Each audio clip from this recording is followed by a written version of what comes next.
Hi all, ಇದು ನಿನ್ನೆ evening vlog ಆಗಿರುತ್ತೆ. ಹಬ್ಬಿ ಹೇಳಿದ್ರು ಮೊಲ ಹಿಡಿಯೋರಿಗೆ ನೆಕ್ಸ್ಟ್ ಟೈಮ್ ಸಿಕ್ಕಿದಾಗ ನಮಗೆ ತಂದುಕೊಡಿ ಅಂತ ಹೇಳಿ. ಅವ್ರು ತೊಗೊಂಡು ಬಂದು ನಮ್ಮ ಮುಂದೆನೇ ಕ್ಲೀನ್ ಮಾಡಿ ಕೊಟ್ಟರು.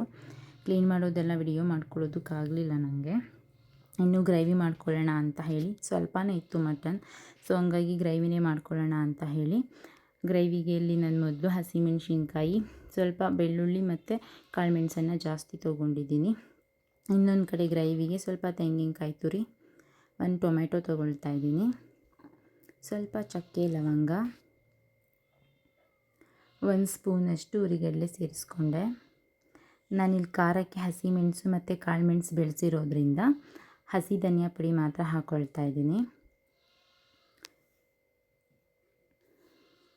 ಕಾಡಿಂದು ಪ್ರಾಣಿ ಅಥವಾ ಗೋಜಲಕ್ಕಿ, ಕಾಡು ಕೋಳಿ ಆ ಥರದ್ದೆಲ್ಲ ಮಾಡಬೇಕಾದ್ರೆ ಬೆಳ್ಳುಳ್ಳಿ ಮತ್ತು ಮೆಣಸನ್ನು ಜಾಸ್ತಿ ಯೂಸ್ ಮಾಡಬೇಕಾಗತ್ತೆ. ಆ್ಯಂಡ್ ಎಣ್ಣೆ ಕೂಡ ಜಾಸ್ತಿ ಹಾಕಬೇಕಾಗತ್ತೆ.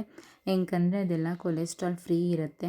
ಆಯಿಲ್ ಇಲ್ಲ ಅಂದರೆ ಅಷ್ಟು ಟೇಸ್ಟ್ ಇರಲ್ಲ. ಸೊ ಹಾಗಾಗಿ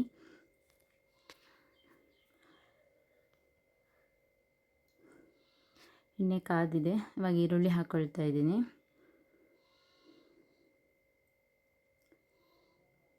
ಈರುಳ್ಳಿ ಚೆನ್ನಾಗಿ ಬಾಡಿಸ್ಕೊಂಡಿದ್ದಾದಮೇಲೆ ಅದಕ್ಕೆ ಮೊದಲು ಏನು ಪೇಸ್ಟ್ ಮಾಡ್ಕೊಂಡಿದ್ವಿ ಹಸಿಮೆಣಸು, ಕಾಳುಮೆಣಸು ಮತ್ತು ಬೆಳ್ಳುಳ್ಳಿದು ಅದ್ರ ಪೇಸ್ಟ್ ಹಾಕ್ಕೊಳ್ತಾ ಇದ್ದೀನಿ. ಅದನ್ನು ಚೆನ್ನಾಗಿ ಹುರ್ಕೊಂಡಿದ್ದಾದಮೇಲೆ ಅದಕ್ಕೆ ಮಟನ್ ಸೇರಿಸ್ಕೊಳ್ತಾ ಇದ್ದೀನಿ. ಮಟನನ್ನು ಒಂದು 5-6 ಟೈಮ್ಸ್ ವಾಶ್ ಮಾಡಬೇಕಾಗತ್ತೆ. ಮೊಲದ ಮಾಂಸದಲ್ಲಿ ರಕ್ತ ಜಾಸ್ತಿ ಇರೋದ್ರಿಂದ ನಾವು ಎಷ್ಟು ಸಲ ತೊರೆದ್ರೂ ಅದು ಬ್ಲಡ್ ಕಂಟೆಂಟ್ ಬರ್ತಾನೆ ಇರುತ್ತೆ. ಅಟ್ಲೀಸ್ಟ್ ಒಂದು 5-6 ಟೈಮ್ಸ್ ವಾಶ್ ಮಾಡಿಕೊಂಡ್ರೆ ಸಾಕಾಗುತ್ತೆ. ನಾನಿಲ್ಲಿ ಇದಕ್ಕೆ ಸ್ವಲ್ಪ ಮೆಂತ್ಯ ಸೊಪ್ಪನ್ನು ಹೆಚ್ಚು ಹಾಕ್ಕೊಳ್ತಾ ಇದ್ದೀನಿ. ಯಾಕಂದರೆ ರ್ಯಾಬಿಟ್ ತುಂಬ ಹೀಟ್ ಇರುತ್ತೆ, ಸ್ವಲ್ಪ ಬ್ಯಾಲೆನ್ಸ್ ಆಗಲಿ ಅಂತ ಹೇಳಿ ಮೆಂತ್ಯ ಸೊಪ್ಪನ್ನು ಹಾಕ್ಕೊಳ್ತಾ ಇದ್ದೀನಿ. ಸ್ವಲ್ಪ ಹೊತ್ತು ಬಾಡಿಸ್ಕೊಂಡಿದ್ದಾದಮೇಲೆ ಇದಕ್ಕೆ ಗ್ರೇವಿಗಂತ ಪೇಸ್ಟ್ ಮಾಡ್ಕೊಂಡಿದ್ವಲ್ಲ ಅದನ್ನು ಸೇರಿಸ್ಕೊಳ್ತಾ ಇದ್ದೀನಿ. ಕ್ಲೀನ್ ಮಾಡಿಕೊಟ್ಟವರು ಕ್ಲೀನ್ ಮಾಡೋವಾಗೇ ಹೇಳಿದರು, 1-3 ವಿಜಲ್ ಮಾಡ್ಸವ ಸಾಕು, ಬೆಂದೋಗ್ಬಿಡುತ್ತೆ, ಸಣ್ಣದೇನೇ ಐತೆ ಅಂತ ಹೇಳಿ.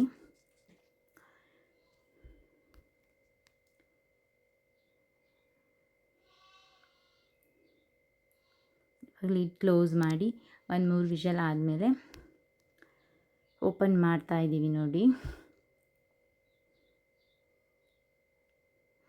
ಘಮ ತುಂಬ ಚೆನ್ನಾಗಿ ಬರ್ತಾ ಇದೆ. ಕೊನೆಯಲ್ಲಿ ಕರಿಬೇವಿನ ಸೊಪ್ಪು ಸೇರಿಸ್ಕೊಂಡ್ರೆ ಆಯಿತು. ಇದಕ್ಕೆ ಕಾಂಬಿನೇಷನ್ನಾಗಿ ರೊಟ್ಟಿ ಮಾಡ್ಕೊಂಡಿದ್ದೆ ನಾನು, ತುಂಬ ಚೆನ್ನಾಗಿತ್ತು.